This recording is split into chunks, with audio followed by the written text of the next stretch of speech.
ನಮಸ್ತೆ. ಇವತ್ತು ನಾನು ಏನು ನಮ್ಮ ಇಂಡಿಯನ್ ಕರೆನ್ಸಿ ನೋಟ್ಗಳಿದ್ದಾವೆ, ಅದರ ಮೇಲೆ ಕೆಲವೊಂದಿಷ್ಟು ಗುರುತುಗಳಿರ್ತವೆ, ಚಿಹ್ನೆಗಳಿರ್ತವೆ, ಮಾರ್ಕ್ಸ್ ಇರ್ತವೆ. ಯಾಕಿರ್ತವೆ ಅವು, ಏನವು, ಯಾವ ನೋಟ್ ಮೇಲೆ ಏನು ಮಾರ್ಕ್ ಇರ್ತವೆ ಅನ್ನೋದನ್ನು ಇವತ್ತು ನಾನು ಹೇಳ್ತೀನಿ.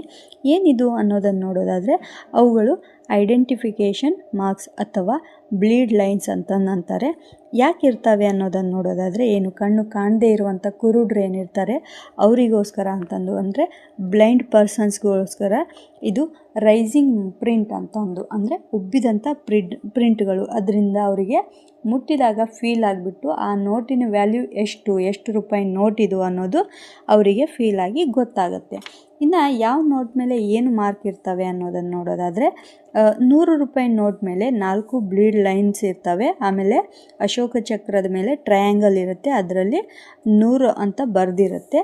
200 ರೂಪಾಯಿ ನೋಟ್ ಮೇಲೆ 4 ಬ್ಲೀಡ್ ಲೈನ್ಸ್ ಇರ್ತವೆ ಮತ್ತು ಮಧ್ಯದಲ್ಲಿ 2 ಸರ್ಕಲ್ ಇರುತ್ತೆ. ಅದರಿಂದ ಅವರಿಗೆ ಗೊತ್ತಾಗುತ್ತೆ. ಆಮೇಲೆ ಅಶೋಕ ಚಕ್ರದ ಮೇಲೆ ಲೆಟರ್ ಇರುತ್ತೆ, ಅದರಲ್ಲಿ 200 ಅಂತ ಬರೆದಿರುತ್ತೆ.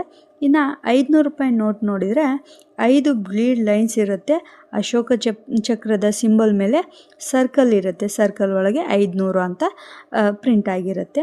ಇನ್ನು 2000 ನೋಟ್ ಮೇಲೆ 7 ಬ್ಲೀಡ್ ಲೈನ್ಸ್ ಇರ್ತವೆ, ಅಶೋಕ ಚಕ್ರದ ಸಿಂಬಲ್ ಮೇಲೆ ಆಯತ ಆಕಾರದಲ್ಲಿ 2000 ಅಂತ ಬರೆದಿರುತ್ತೆ.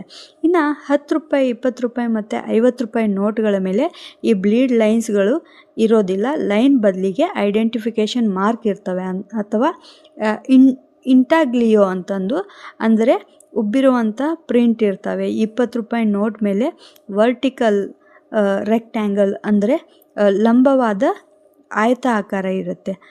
ಮತ್ತು 50 ರೂಪಾಯಿ ನೋಟಿನ ಮೇಲೆ ಸ್ಕ್ವೇರ್ ಇರುತ್ತೆ. ಇದನ್ನು ಮುಟ್ಟಿ ಫೀಲ್ ಮಾಡಿಕೊಂಡು ಕಣ್ಣು ಕಾಣದೇ ಇರುವಂಥವರು ಆ ನೋಟಿನ ವ್ಯಾಲ್ಯೂವನ್ನು ಕಂಡುಹಿಡಿತಾರೆ.